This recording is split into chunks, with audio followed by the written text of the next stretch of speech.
No llame padre a nadie en la tierra, porque ustedes tienen un solo padre, el que está en el cielo. Tampoco se deben ustedes llamar guía, porque ustedes no tienen más guía que Cristo. Mateo 23, capítulo 9. Que la palabra dice que en los últimos tiempos habrá una sola iglesia, un solo rebaño, un solo pastor. Y yo me pongo a pensar con los sacerdotes como usted, que están trayendo ovejas a la iglesia. ¿Será que estamos en los últimos tiempos? Este hombre se le fue con todo al sacerdote Luis Toro, diciéndole por qué le llaman padre si Jesús dijo que no llaméis padre a nadie aquí en la tierra, porque padre solo es uno y es el que está en los cielos. Vean lo que le dice este hombre al sacerdote, pero más que todo, escuchen la respuesta que le da el sacerdote Luis Toro y cómo lo pone en su lugar. Veamos el video. Padre, buenas tardes. Mire, esta semana yo les escucho mucho a ustedes sus prédicas todos los días. Esta semana me llegó a mi casa, por medio de mi teléfono, un lobo disfrazado de oveja. Y le digo así porque era un protestante, y ese mismo día yo escuché a usted que hace falta católicos verdaderos, comprometidos a defender nuestra fe, lo que creemos, nuestra fe, lo que la Madre Iglesia nos enseña. Esta persona es una amiga de mi rancho, crecimos juntos, de la misma edad. Entonces me empezó a atacar de la adoración.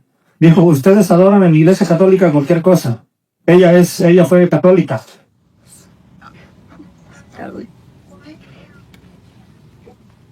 Y me dice, yo lo he escuchado mucho de usted. De hecho, es de las cositas que más se me han grabado. Le dije, quiero que me digas si quieres adorar. Según la Biblia, no según tú. Quiero que me digas si quieres adorar. Y de ahí no lo dejé salir. La acorralé y no dejé que brincara nada. Salutaciones. Es un gatillo que hay que aprender. No hay que dejarlo brincar para allí y para acá. No, hay que corriendo. Aquí así. Y estas son sus respuestas. Una de ellas dijo dos respuestas diferentes. Una de ellas le dije, dime qué es adorar, según la Biblia. Tú. Ella tiene 18 años de protestante. Yo apenas empecé hace 2 años a empezar a estudiar, a mirar la Biblia, a conocer la Biblia. ¿Me entiendes? Entonces dijo, dice, adorar es postrarse, dar culto o referencia a algo o a alguien. Este es un ejemplo de adoración, me dijo eso.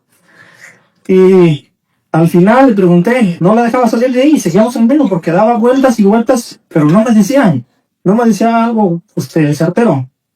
Le dije, tú fuiste católica, dime cómo es adorar para los católicos, cómo adorabas tú a Dios cuando católica.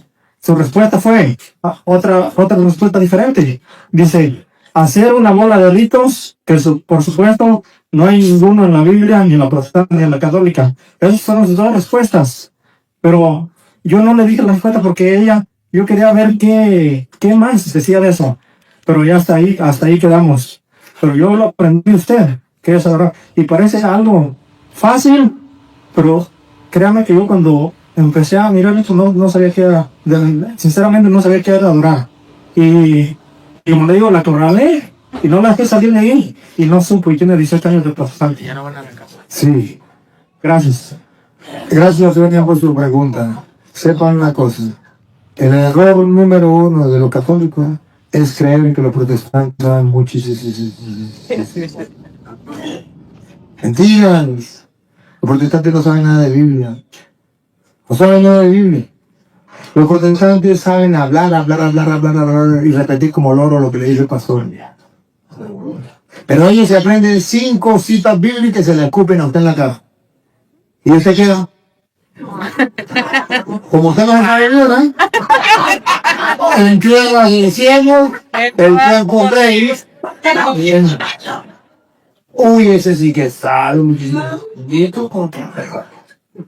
Y le meten un susto, y de paso si se llama evangelista, apóstol, profeta, pastor, usted no. ¿Usted sabe quién me atacó? Un pastor. Usar muchísimo. Ella no sabe nada. No sabe nada. Lo único que saben es repetir como loros. Y agarrar una cita y escupírsela a usted así. Vean los videos. Cuando yo los agarro, a ver, va, compruébeme con la Biblia, compruébeme esto. Pueden, no pueden porque es pura mentira. Puro hablar. Entonces vienen a insultar, porque cuando se le acaban los argumentos comienzan a insultar y a ofender, pero es pura mentira. Solamente que ellos en la mentira están aferrados y están convencidos. Y ustedes en la verdad no les importa. Tienen la verdad, pero no saben que es un tesoro, no saben que es un regalo, no saben, ¿no? Tenemos la verdad, pero y ni siquiera sabemos dónde está. Entonces ellos juegan con nosotros. Tan sencillo. Un ejemplo. El católico que sabe la verdad, sabe que la Iglesia Católica hizo la Biblia.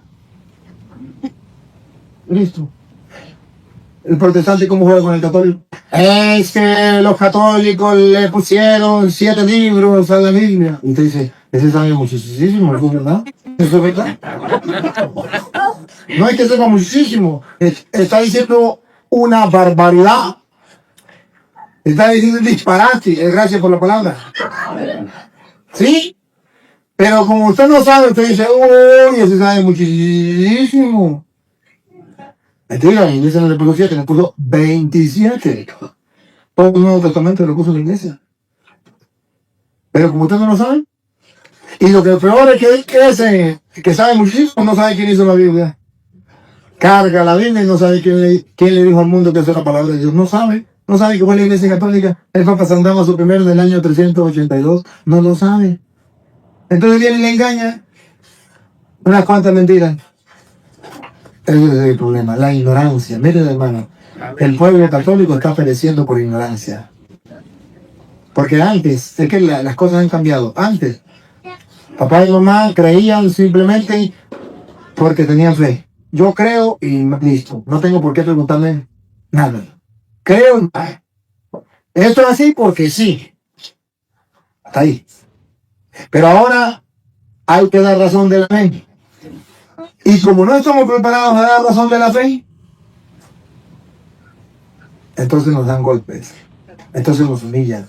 Entonces nos sentimos como poca cosa. Mire, yo siendo seminarista, me faltaba un año para ordenarme. Y yo cuando miraba a un evangélico, así no supiera ni leer ese evangélico, yo me sentía chiquitico al lado de él. Y yo que yo era teólogo. El ojo. Me sentía chiquitico, yo también chiquitísimo. Claro, no conocía. A ver, otra preguntita. Sí, padre, le quería hacer 2 preguntas, a ver si me las puede contestar, no sé. Que yo tenía una tía que murió hace como 30 años. Y siempre la sueño, le mando a hacer misas, le oro y sigo soñándola. No sé si me puede responder a eso. Eso es bueno, que la sueñe para que no la olvide. Yo quisiera soñar todos los días a mi mamá. Yo cuando sueño con mi viejita, me veo tan feliz, tan emocionado. Quisiera soñar. Los sueños son recuerdos de la memoria. Nosotros tenemos una memoria que recuerda, desde que tenemos mucho razón, va recordando. Y está archivado, todas esas carpetas están archivadas. Y cuando uno duerme, la memoria comienza a descansar. Y en el descanso, la memoria comienza a sacar cosas, y diríamos como las menos importantes, las va acumulando abajo, va organizando. Como cuando se está organizando una biblioteca, o archivando algo. Esto lo va archivando aquí, ¿eh? Y entonces, cuando usted se despierta, en la carpeta que usted iba, ahí está el sueño. ¿En qué carpeta iba? Iba archivando una carpeta de ese tiempo. Entonces, ahí se despertó. Viene el recuerdo de lo que estaba soñando. Entonces, es simplemente sueño y es bueno de orar por esa persona. La iglesia nos recomienda orar por los muertos. Y cuando uno sueña por una persona que ha muerto, pues qué mejor que orar por ella y hacer algún sacrificio por él. Pero no se ponga triste por eso, sino más bien disfrute eso y no deje de orarse por esa persona. También le quería preguntar, que la palabra dice que en los últimos tiempos habrá una sola iglesia, un solo rebaño, un solo pastor. Y yo me pongo a pensar con los sacerdotes como usted, que están trayendo ovejas a la iglesia, ¿será que estamos en los últimos tiempos? En los últimos tiempos estamos. Le aseguro que cuando vino Jesús, faltaban 2000 y pico de años. Ahorita faltan menos. Estamos en los últimos tiempos. Pero lo primero que no sabemos cuándo. Y ciertamente que muchas de las señales que Jesús ha dado, ¿sí? Dice que se conocerá el evangelio por todas partes. Y ahora con los medios de comunicación, el evangelio está llegando a muchas partes. Fíjense que ustedes y yo no nos conocíamos. Y de tan lejos. Pero ya cuántos de ustedes me conocían, levanten la mano que ya me conocían. Entonces el evangelio ha llegado a muchas partes. Ciertamente a través de las redes sociales, el evangelio se va extendiendo y dice que cuando venga el Señor, pues sí. Y todos tenemos que aperturar que haya un solo rebaño bajo un solo. Ese es el querer y esa es la promesa del Señor. Tengo otras ovejas que no son de este rebaño, hay que traerlas también. O ando el católico, pues llegó el momento. Y quién sabe ustedes si yo, a través de estas enseñanzas que estoy dando, comience a ir recogiendo las ovejas porque ya quiere que haya un solo rebaño bajo un solo pastor. Ojalá y así sea. Y esa es mi intención, de ayudar en ese deseo del Señor, que todos sean uno y que haya un solo rebaño bajo un solo pastor. Buenas tardes para el Víctor. Tengo que hacer una pregunta porque tengo un familiar que era católico y se salió del catolicismo y me hizo esta pregunta y no se la pude contestar. Le vino y me enseñó Mateo 23, capítulo 9. No llame padre a nadie en la tierra porque ustedes tienen un solo padre, el que está en el cielo. Tampoco se deben ustedes llamar guía porque ustedes no tienen más guía que Cristo. No, en otras ocasiones a otros cristianos protestantes me han atacado contra otros versículos y se los he podido refutar con los videos que usted ha visto como los otros días también me atacaron con que María tuvo más hijos. Le pude refutar con Mateo 27 y 56, después con San Juan 19 y 25, le pude refutar, pero a este familiar no le pude refutar con los de padre. No tuve respuesta para eso. Bien. Solamente hay una sola cita en toda la Biblia, una sola cita en toda la Sagrada Escritura que dice eso. Mateo 23:9, no hay más. No hay más. Pero los protestantes extraen ese pedacito, 23:9. No toman en cuenta lo que sigue ni lo anterior. Entonces, ellos piensan que está prohibido yo decirle padre a una persona. Pronunciar la palabra padre. O unir la letra, la P con la A, la D, padre. Así. Eso no está prohibido. Vamos a examinar pues, con detenimiento por qué la Biblia dice no llamen padre y qué significa llamar padre. A ver, vamos a ver, busque ahí mismo, Mateo capítulo 23, versículo 9, cuando dice a nadie llame padre. No llamen padre a nadie en la tierra, porque ustedes tienen un solo Padre, el que está en el cielo. Tampoco se dejen ustedes llamar guía, porque ustedes no tienen más guía que Cristo. El más grande entre ustedes... Escuchen lo que viene, paren la oreja lo que viene, paren la oreja. El más grande entre ustedes se hará el servidor de todos, porque el que se pone por encima será humillado, y el que se rebaja será puesto en alto. No sé si ustedes ven la conclusión. ¿De qué habla la conclusión? Que se crea más grande será el más pequeño. Y el que se crea más pequeño será el más grande. Repítalo otra vez para que capten la idea. El más grande entre ustedes se hará el servidor de todos, porque el que se pone por encima será humillado, y el que se rebaja será puesto en alto. Ahí está la enseñanza de las Sagradas Escrituras. Lo que está diciendo es que Dios no quiere que usted y yo nos creamos más grandes que los demás. ni tampoco que usted y yo tratemos mal a los demás. Si analizamos todo, ahora analicemos todo el contexto. No solamente el final, ahora el principio. Mateo 23:1. El principio.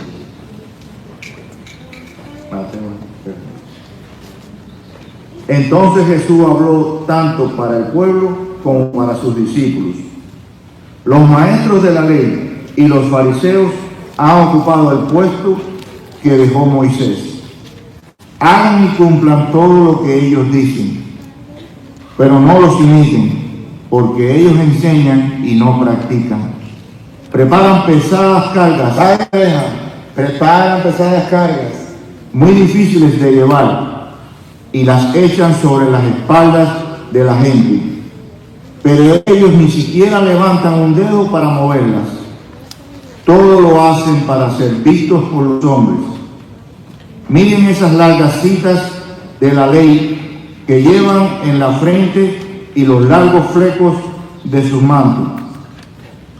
Les gusta ocupar los primeros lugares en los banquetes y los asientos reservados en las sinagogas.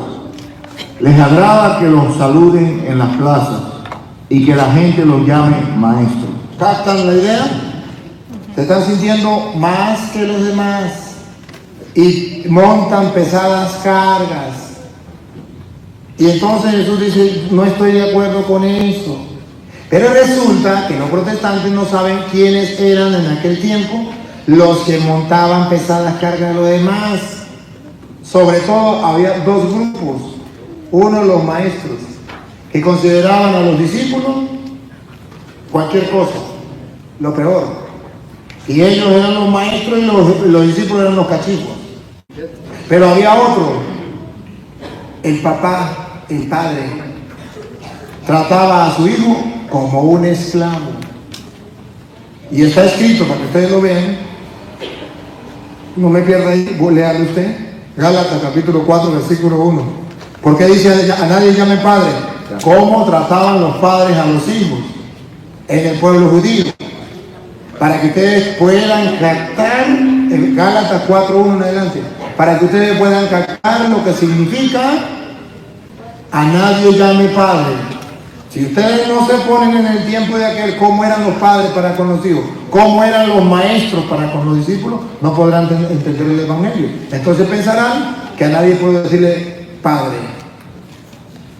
No. Vamos a ver qué dice Gálatas capítulo 4, versículo 1 en adelante. Cuando aparezca le dicen. Bueno. Hermanos, ya van captando la idea. En la cátedra de Moisés se tienen también escribe el fariseo, hagan lo que ellos dicen, pero no hagan lo que ellos hacen, porque es una cosa y hacen otra, 4:1 en adelante. Y montan pesadas cargas a otro, pero ellos no mueven ni un dedo. El mayor de ustedes, que sea el servidor de ustedes. Entonces ellos nos están mostrando una cosa distinta. Dale. ¿Qué eran los padres en el pueblo de Israel? Ahora yo digo, mientras el hijo del dueño de casa es aún niño. Mientras es aún niño, el hijo, ¿cómo lo trata el papá? No tiene ninguna ventaja sobre los esclavos. ¿Cómo lo trataba el papá? ¿Y saben cómo trataban a los esclavos? Muy mal. Cuando Jesús dice, a nadie llamen padre, no se dejen llamar maestros. Son dos cosas. La primera, no se dejen llamar maestros. Los maestros trataban como cachifos, como cualquier basura a los demás. Usted no se debe llamar maestro. En castellano, no trate a nadie como una basura. Y lea el versículo 23:9, el 23:8, primero, 8. A nadie no se dejen llamar maestro. Pongan cuidado las dos.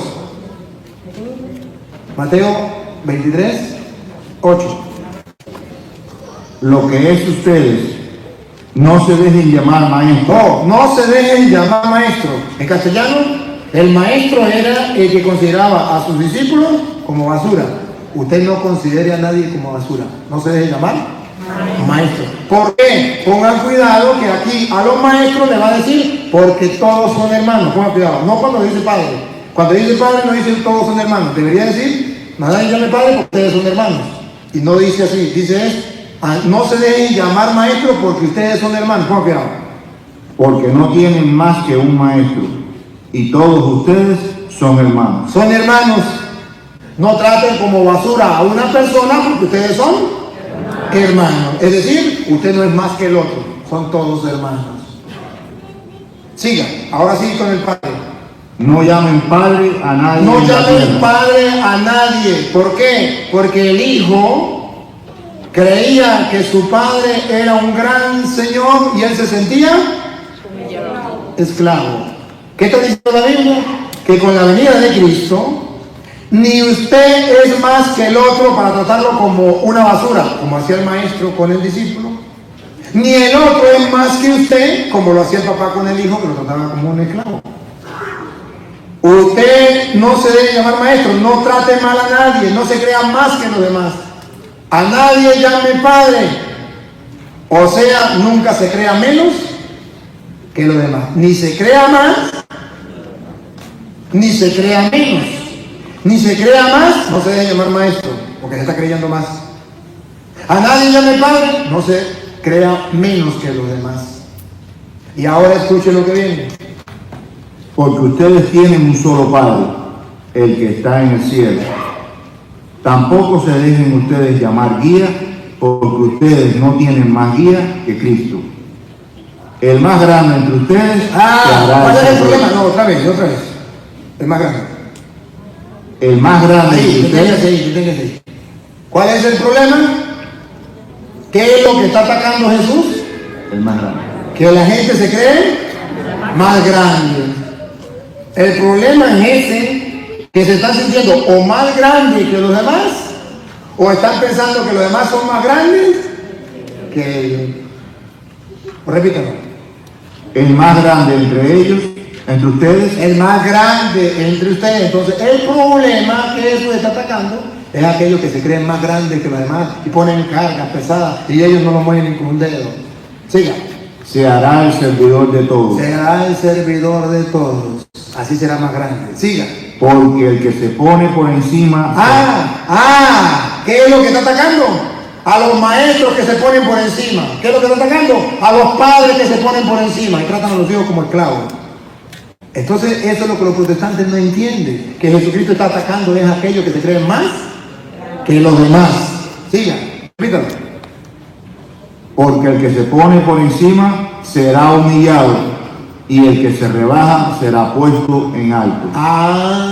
Cuando usted lee el texto con el contexto, usted lo entiende.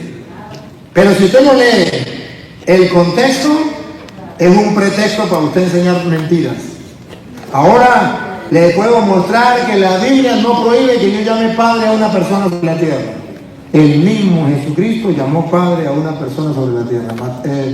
San Lucas capítulo 18, versículo 20, a ver qué dice el 20. San Lucas capítulo 18, a ver qué dice el 20. El mismo Jesucristo llamó padre a hombres sobre la tierra. ¿Por qué él dice a nadie llame padre? Ya saben los mandamientos. No cometas adulterio. No cometas adulterio. No mates. No mates. No robes. No robes. Escuche. No levantes falsos testimonios. Listo con la cámara. Honra a tu padre y a tu madre. Jesucristo dijo, a nadie llame padre. Y ahora dice, honra a tu padre. A ver, ¿la Biblia se contradice? No, es que los protestantes no saben, ya estamos hablando, de que no debemos creernos ni más ni menos que los demás. Ahora, honra a tu padre y a tu madre. Pablo, Efesios capítulo 6, versículo 1 en adelante, llama padre a un hombre. Y eso no es pecado. Si no, Pablo hubiese pecado, Cristo hubiese pecado. A ver. Efesios 6.1. Para que ustedes vean que la Biblia llama padre a una persona. No hay problema. Dale. Efesios 6:1. Entonces, cuando uno no conoce las escrituras, puede decir barbaridades, agarrando un texto, sin mirar el contexto, sacando un pretexto. Hijos, obedezcan a sus padres, Hijos, obedezcan a sus padres. Sigan. pues esto es un deber. Honra a tu padre y a tu madre.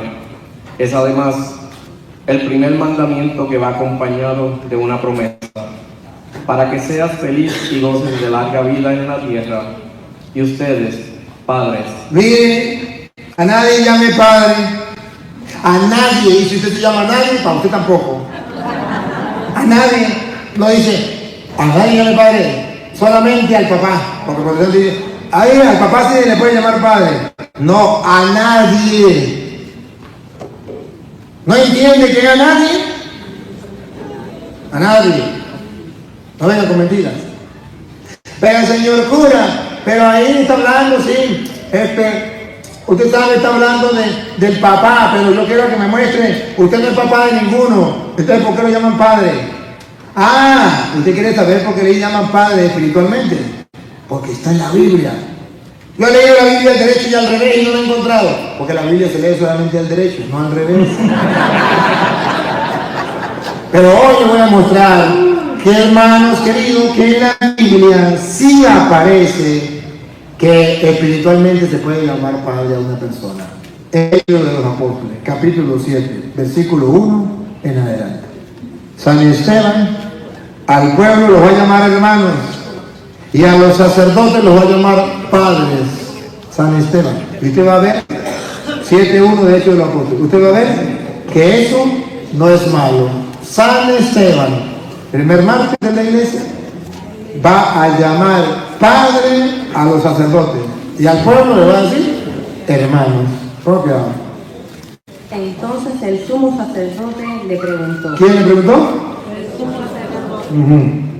¿Es verdad lo que dicen? Esteban respondió. Esteban respondió. Miren cómo responde. Hermanos, al pueblo lo llaman hermanos. Y padres.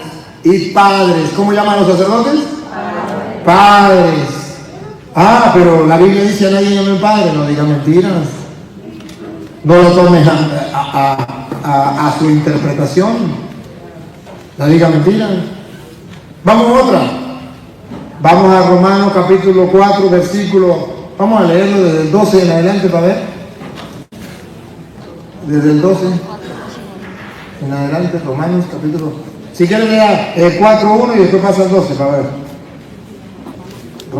Romanos pues. hablemos pues de Abraham nuestro padre, Hablemos pues de Abraham. Padre Abraham. Versículo 12, a ver qué dice el 12.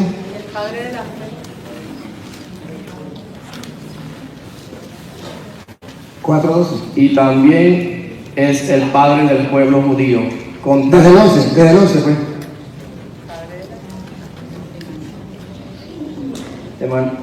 De manera que Abraham es el padre de todos los que creen sin haber sido circuncidados. Otra vez. Escuche.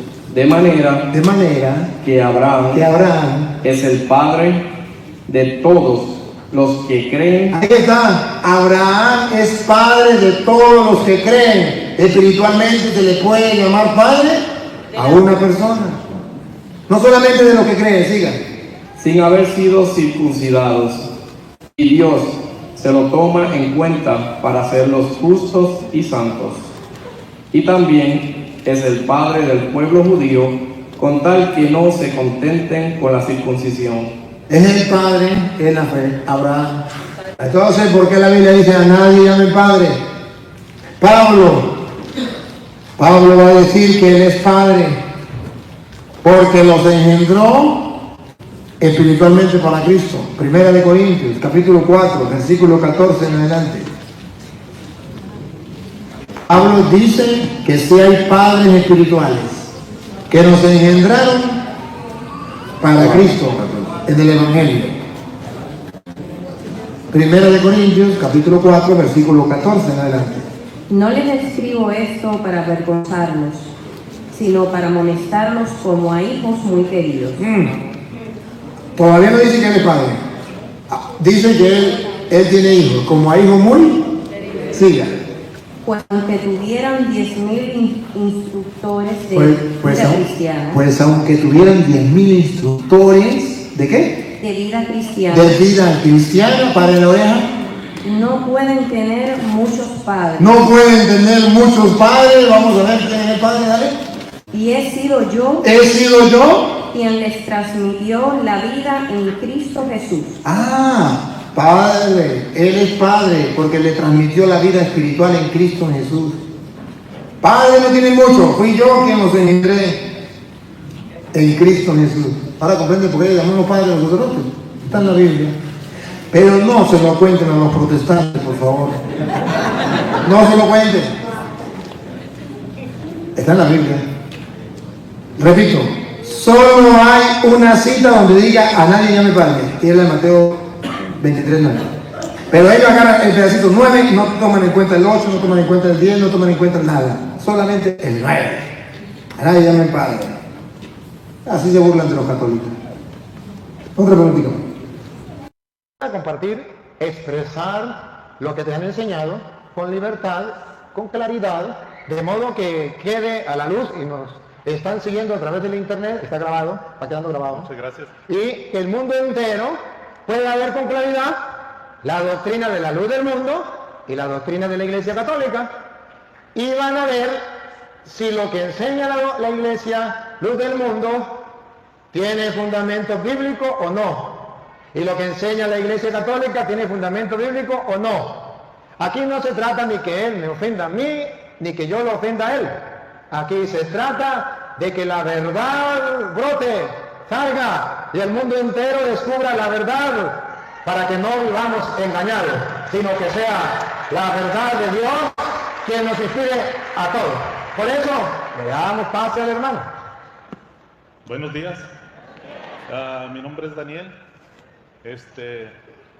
Yo la pregunta que le vengo a hacer a él es... Acérquese el micrófono. ¿En qué parte de la escritura habla del purgatorio? Yo diario leo la Biblia y nunca he hallado la palabra purgatorio en la Biblia. Si él pudiera mostrármelo en qué parte viene, ¿verdad? O sea, esa pregunta yo la hago con mucho respeto. Los evangélicos y los católicos somos cristianos porque creemos en Cristo. La palabra protestante viene de cuando, no sé si ustedes han leído de Martín Lutero. Martín Lutero fue una persona que era muy católica, y cuando él fue a Roma, y pues estoy hablando de lo que está escrito, no de lo que yo creo.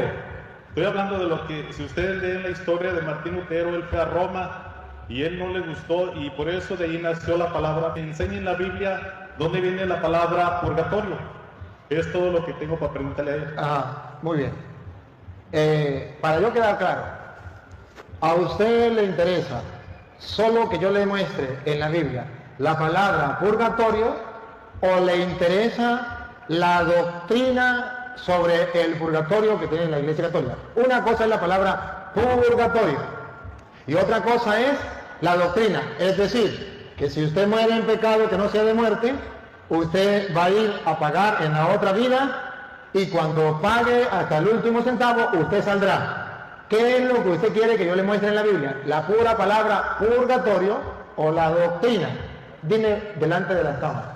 Pues yo quisiera primero que me enseñara, porque la Biblia habla del infierno, pero así como menciona el infierno, usted está hablando del purgatorio. Quiero que me lo muestre en la Biblia, que diga el purgatorio, porque... O sea, a ver si nos entendimos. Sí. A usted no le importa la doctrina, a usted le importa la palabra.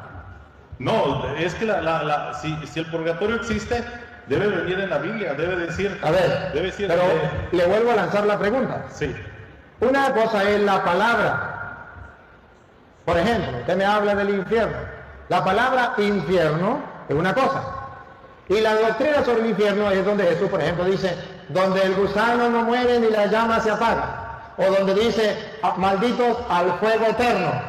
al fuego que no se apaga, o el fuego, el lago de azufre, que es, o la muerte eterna. Esa es la doctrina del infierno. La palabra infierno es distinta a la doctrina.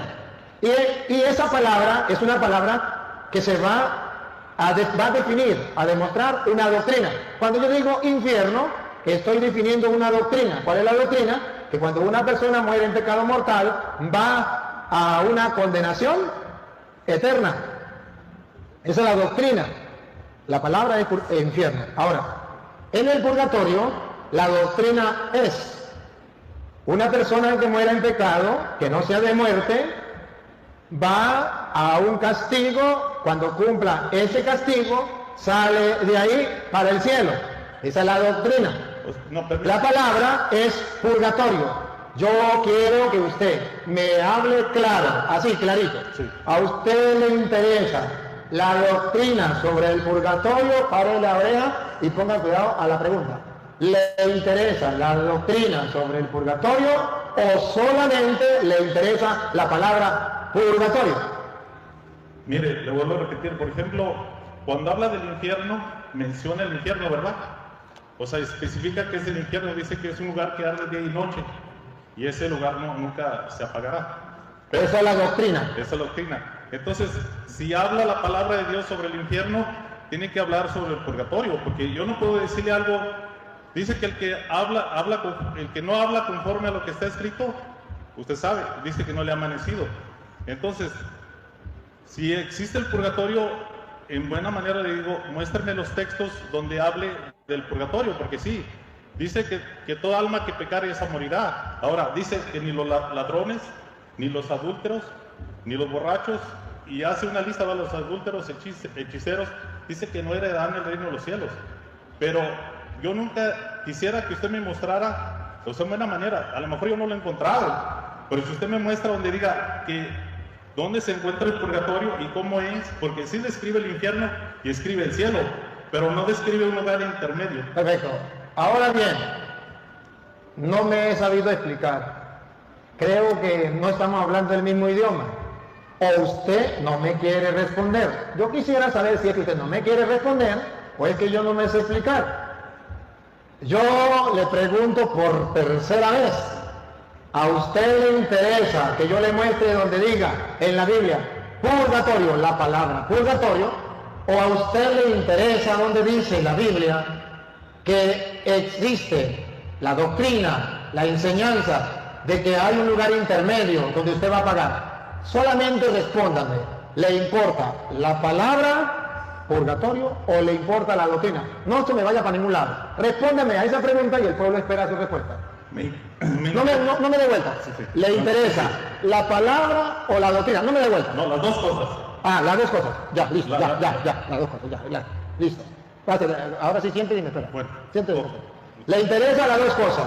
La primera cosa, la palabra purgatorio no existe en la Biblia. Esa no existe. No la busque porque no existe. Como la palabra evangélico no existe en la Biblia, no la busque porque eso no existe. ¿Sí? Ellos dicen, eso es evangélico, eso no existe en la Biblia. Pero sin embargo se llaman evangélicos, no hay ningún problema. ¿Por qué se llama evangélico? Porque dice, bueno, porque creemos en el evangelio, pues listo. ¿Por qué se llama purgatorio? Porque va a purgar. Listo. Pero la doctrina, esa sí se la voy a mostrar. Porque a nosotros nos importa es la doctrina, no la palabra. Hermano, ¿usted cómo se llama? Daniel. Hermano Daniel, usted le puede poner el nombre que usted quiera. Nosotros le ponemos los católicos purgatorio para decir que vamos a purgar, a pagar. Por eso, usted le pone el nombre que usted quiera. Pero sí le voy a mostrar la doctrina del purgatorio, donde usted va a pagar. ¿Sí? Y que de ahí puede salir. Antes de mostrarle la primera, bueno, que incluso la que estamos leyendo, agarre el micrófono porque le voy a hacer alguna pregunta. Ajá. La primera pregunta es, si usted tiene un hermano que esté metido en un pecado, no sé, el pecado más grande que usted se puede imaginar. Si esa persona se arrepiente, bueno, usted ora por esa persona para que se arrepienta. ¿Usted cree que Dios lo puede perdonar? Claro. Segunda pregunta. Escuchen la respuesta de él. ¿Usted cree que usted pudiese orar por esa persona que está viviendo en pecado mortal para que Dios le dé la oportunidad del arrepentimiento, para que cambie y se salve? Claro. Y la tercera pregunta, oigan la respuesta. ¿Y usted cree que Dios puede escucharle? Claro. Listo. De modo que, pero eso mientras está aquí en la tierra, ¿verdad? Sí, sí, sí. ¿Después que murió? No. No. Ahora ustedes van a ver que la Biblia, las Sagradas Escrituras, que él me dice que le demuestre con la Biblia, va a decir todo lo contrario a lo que él dice.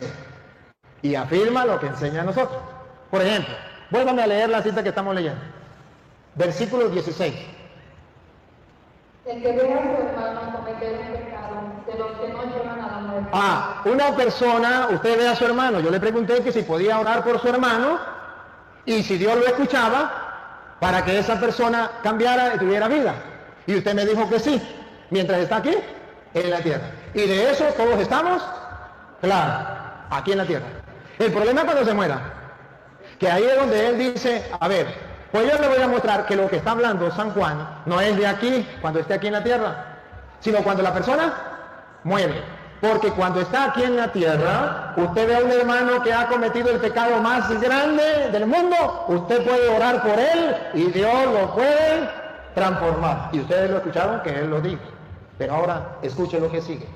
Ore por él y Dios dará vida a su hermano. Y Dios dará vida a su hermano. ¿Por qué nosotros decimos que es cuando se muera y no cuando aquí en la tierra? Ponga cuidado lo que sigue. Hablo. Por supuesto, del pecado que no lleva a la muerte.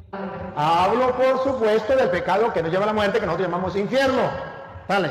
Porque también hay pecado de muerte. Hay pecado de muerte, pongan la lupa. Por eso, pecadores, no pido oración.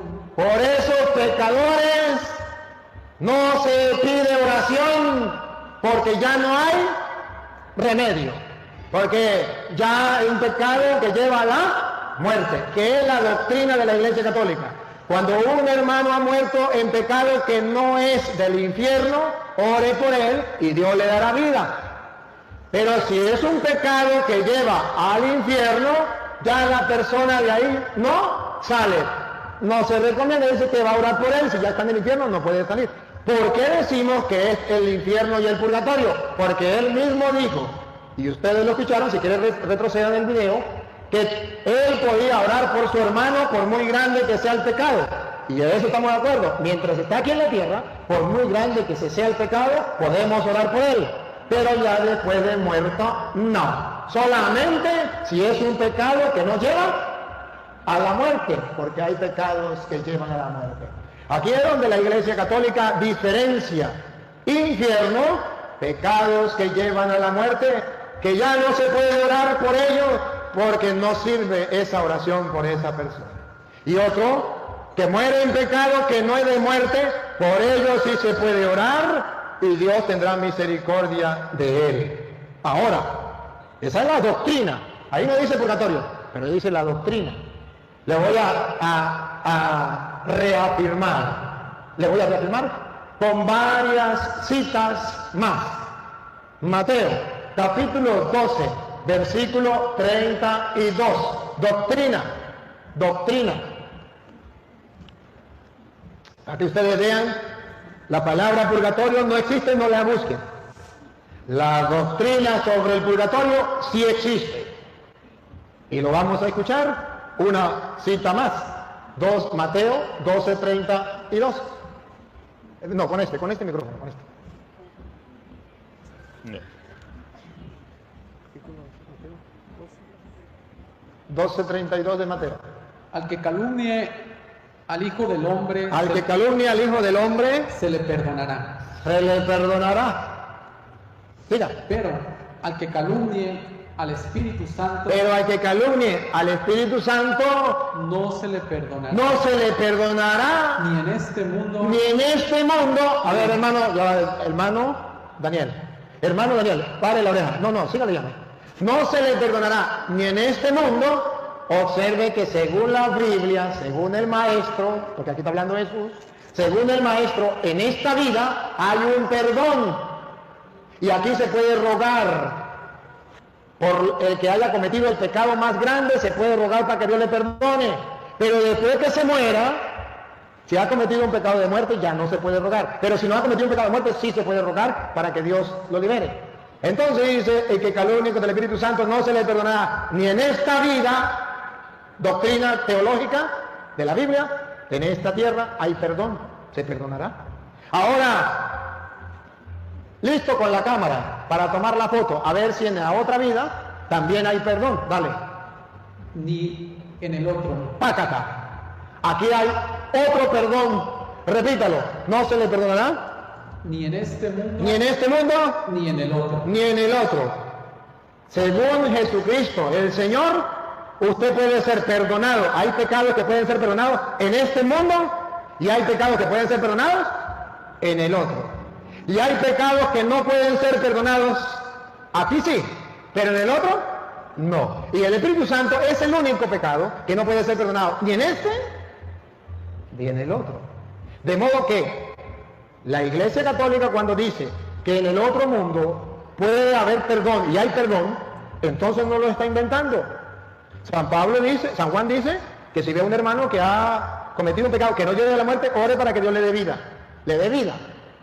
Y si es un pecado de muerte, ya no, porque hay pecados que son de muerte, por ellos no hay que rogar. Ahora, otra cita. San Mateo, capítulo 5, versículo 25. Ustedes verán que ahí no habla del purgatorio. Ya le dije que la palabra purgatorio, para que el hermano se quede tranquilo, no existe en la Biblia. Lo que sí existe en la Biblia es la doctrina, la enseñanza de que hay un lugar intermedio entre el infierno y el cielo, que él dijo que no existía. Y que yo les voy a mostrar con capítulo y versículo que sí existe. Y a ustedes les queda creerle a él o creerle a la palabra del Señor. A la prueba me remito. Mateo, capítulo 5, versículo 25. Óiganlo. Trata de llegar a un acuerdo con tu adversario mientras van todavía de camino al juicio. Al juicio. ¿Cuándo es el juicio? ¿Aquí o allá? Allá es el juicio. Pues arréglate con tu hermano antes de que llegue al juicio. Se lo traduzco en castellano. Arregla las cosas aquí antes de llegar allá. Porque si no lo ha arreglado, ¿qué pasa? Dale. ¿O prefieres que te entregue al juez? ¿Quién es el juez? Dios. Dale. ¿Y el juez a los guardias que te encerrarán en la cárcel? ¿Te encerrarán dónde? En la cárcel. Respiren profundo. Vamos a ver si esa cárcel es única y exclusivamente el infierno, o si hay un lugar intermedio entre el infierno y el cielo. Te meterán en la cárcel. Jesucristo, el Señor, está tomando un ejemplo humano para que todo el mundo aprenda, capte la doctrina sobre el purgatorio, aunque la palabra purgatorio no exista.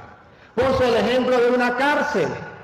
Y en una cárcel, ustedes saben, ya lo explicaba, hay condena perpetua, cadena perpetua, o condena parcial, donde usted paga y sale a los 10 años, a los 5 años, a los 2 años, a los 20 años. Pero hay otra cadena perpetua que no. Y dice, prefiere que te metan a la cárcel, ponga cuidado. En verdad te digo. Esta es la verdad. Otra vez. En verdad te digo. Por tercera vez. En verdad te digo. Daniel, este es el problema de los católicos, que creemos que lo que Jesús dice es verdad. Ese es el único problema que tenemos. Porque Él dijo, en verdad te digo. ¿Qué significa en castellano? Que el que venga a decir otra cosa, se le llama protestante. Se le llama protestante. En verdad te digo. ¿Qué? No saldrás de allí. Observe, no saldrá de allí. Vamos a ver si dice para siempre, cadena perpetua, porque es el infierno. Vamos a ver, no saldrá de allí hasta que hayas pagado hasta el último centavo. No es cadena perpetua. Entonces hay un lugar intermedio El infierno es cadena perpetua, de ahí no se puede salir, dice Juan, por ello los que están en el infierno no pueden rogar, porque ¿para qué? Eso ya no se sale de ahí. Pero estos que no están en cadena perpetua, sí saldrán. ¿Cuándo? ¿Cuando pague el último? Entonces cuando San Juan dice, por ello sí hay que rogar para que Dios le dé vida. Esta es la doctrina de la Iglesia Católica con fundamentos bíblicos. Le pregunto a Daniel, ya que tiene el micrófono. Daniel, eso donde el juez va a mandar a la persona que no haya arreglado cuenta, que Jesús llama cárcel, ¿es el infierno? No, está hablando de la tierra. Ahorita le doy chance, Daniel, y usted lo explica. La respuesta es no. Daniel dice, no es el infierno. Daniel, eso donde va a pagar hasta el último centavo, ¿es el cielo? No. Tampoco. Daniel, usted y yo coincidimos que no es el infierno y que tampoco es el cielo. ¿Y qué nombre le pondremos? Matarí, Dime qué nombre le ponemos a eso, por favor. Está hablando de aquí en la tierra. Yo, ¿verdad? Con todo respeto, estoy aquí, ¿verdad? Le voy a hacer otra pregunta. Quisiera que me enseñara en la Biblia a qué personas sacaron del purgatorio. O sea... A ver, no veo que Daniel no tiene el interés de dejarse impactar por la palabra. Veo que no tiene el interés de creerle a Cristo. Veo que tiene el interés de seguir reafirmando y enseñando lo que a él le enseñaron. Pero no veo que haya la sinceridad de decir, pues aquí dice que no es el infierno, que tampoco es el cielo. Pues sí, hay verdad que hay un lugar intermedio. En vez de Daniel utilizar la inteligencia que Dios le ha dado y buscar la verdad, observe cómo Daniel, así como él me habla con respeto, yo también le hablo con respeto, pero con la verdad. Daniel quiere salirse por otro lado y no quiere hacerle frente a la palabra del Señor cuando Jesús dice, en verdad le digo, de cierto os digo. Daniel, ¿no te importa lo que Jesús dice? ¿No te importa la verdad? Claro, Pero entonces, Daniel, ¿por qué no me dice usted qué nombre le ponemos? No es el infierno. Usted sabe que no es el infierno. No es el cielo. Dime, Daniel, por favor, delante del público y que la gente lo escuche. ¿Qué es eso? Está hablando aquí en la tierra, que mientras estamos aquí, si yo tengo un problema con alguna persona, yo tengo que arreglarlo aquí, porque nomás hay un juicio. A ver, Daniel. Disculpe, Daniel. Usted acaba de decir una mentira, Daniel. Y tratamos de decir la verdad, Daniel. No se trata de engañar a la gente con mentiras. Se trata de buscar la verdad. Daniel dice, y es mentira porque se lo puedo comprobar y ustedes lo acaban de escuchar, que se refiere aquí en la tierra. Y usted me lo va a leer de nuevo, préstele para que se dé cuenta que Daniel no está haciendo eco de la palabra de Dios. Léamelo de nuevo, préstele, y ahorita le damos otra vez la oportunidad a Daniel. Daniel dice que se refiere aquí en la tierra, que no se refiere de allá. Vamos a ver. Trata de llegar a un acuerdo con tu adversario mientras van todavía en camino al juicio. Mire, Daniel, eso es aquí en la tierra. Ahorita le doy chance, Daniel. Esto es aquí en la tierra, Daniel. Eso sí es aquí en la tierra. Yo le digo cuando vamos a pasar para allá. Dale. ¿O prefieres que te entregue al juez? Ahí es, Daniel, ahí es cuando ya pensamos en la otra vida. Cuando nos encontremos con el juez y el juez va a dictar una sentencia. Dale. ¿Y el juez a los guardias que te encerrarán en la cárcel? Entonces observe, Daniel, que usted está diciendo una mentira contra la palabra del Señor, que se le respeta a Daniel porque usted tiene que defender lo que usted le enseñaron. Pero debe quedar ante el mundo descubierto que no es como Daniel dice, que está hablando después de esta vida cuando llegue al juez, que es Dios. Sigue. En verdad te digo, no saldrás de ahí hasta que hayas pagado hasta el último centavo. Entonces, aquí no está hablando de la tierra, está hablando del más allá, está hablando de la vida eterna. Allí es donde vamos a llegar ante el juez. Lo que dice Daniel se le respeta, pero no se le cree porque no está fundamentado en las Sagradas Escrituras y él está diciendo una mentira descarada, que se trata aquí en la tierra, y estamos mirando que no es aquí en la tierra, sino es allá en el cielo. Daniel, ahora sí dinos ¿por qué usted dice que es aquí en la tierra? O si cree que es después cuando llegue al juez. Dale el micrófono, ahora sí hable, Daniel.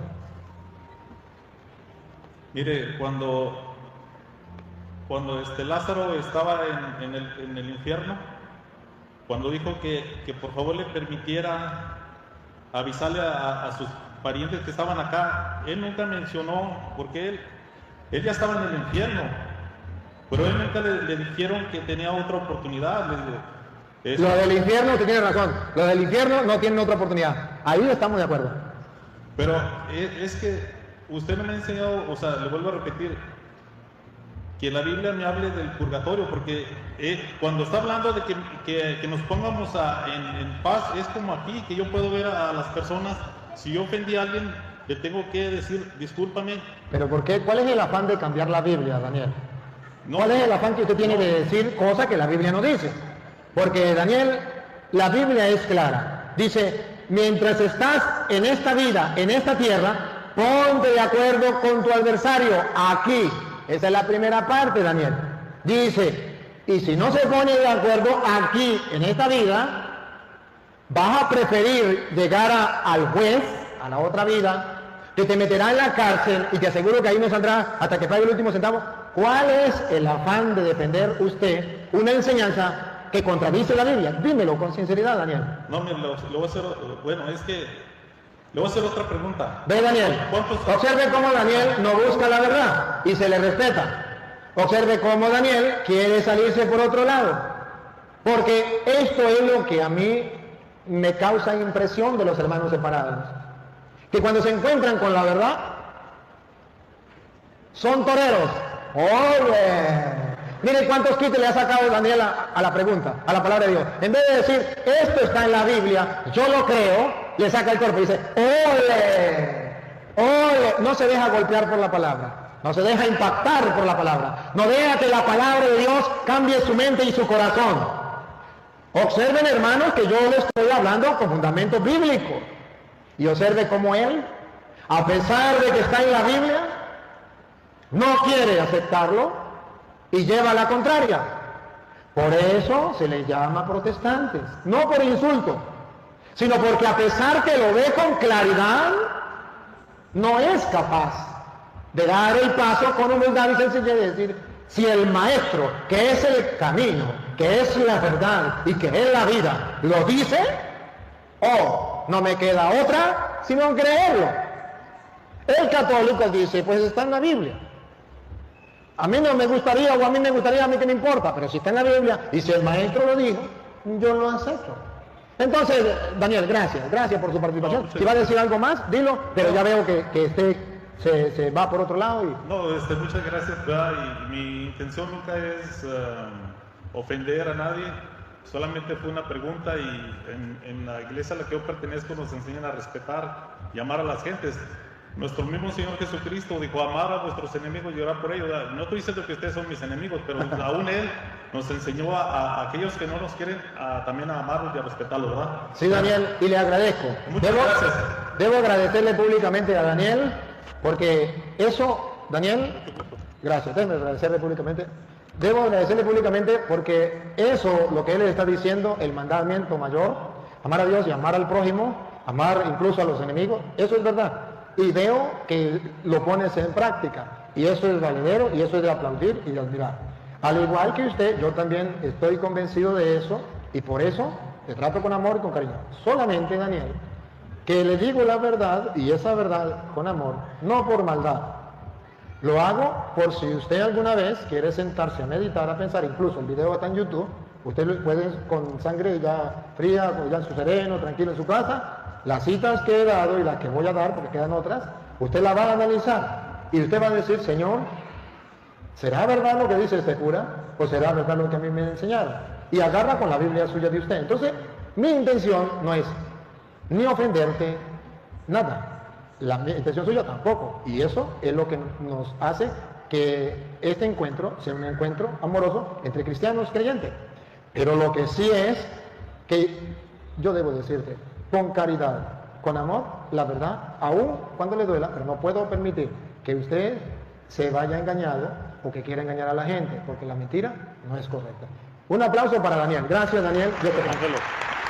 Gracias. Si todos los hermanos fueran humildes, si todos los hermanos fueran libres, espontáneos y amorosos como el hermano Daniel, podrían existir diálogos más hermosos. Mire, un diálogo tan hermoso. Él expone sus ideas y yo expongo mis ideas. No, pero ahí puede existir en la Biblia, pero es en la Biblia de ellos. Así, hermanos míos, hemos llegado al final de este interesante video con dos grandes enseñanzas. La primera, ¿ustedes qué opinan? ¿Les gustó? ¿No les gustó este contenido del sacerdote Luis Toro? Estas enseñanzas que siempre dejan una reflexión, dejan algo que aprender. ¿Cómo lo vieron ustedes? ¿Les gustó? ¿Qué pueden aportar? ¿Qué pueden comentar al respecto? O simplemente aportar algo adicional. Ustedes son preparados también. Yo sé que estudian la palabra de Dios y claro que sí pueden aportar su grano de arena en un comentario, algo que no sabemos lo pueden aportar. Y no se olviden de compartir el video, porque compartir, como ya saben, es una forma de evangelizar. Así como lo escucharon, compartir este video es evangelizar, porque independientemente de que lo estamos viendo, también lo podemos hacer llegar a unas personas que no conocen de la palabra de Dios, que desconocen, que nunca le han predicado o simplemente nunca han leído la Biblia, y por medio de estos videos pueden aprender una enseñanza bastante valiosa como las que da el sacerdote Luis Toro. ¿O qué piensan ustedes? Esto es evangelizar. Claro que sí, no coman solamente ustedes el pan de vida, sino que compartan a otras personas, a otros hermanos, para que se acerquen a Dios. Nos vemos en un próximo video, agradeciendo por siempre estar ahí pendiente de todas las enseñanzas del sacerdote Luis Toro. Nos vemos en un próximo video. Dios los bendiga a todos.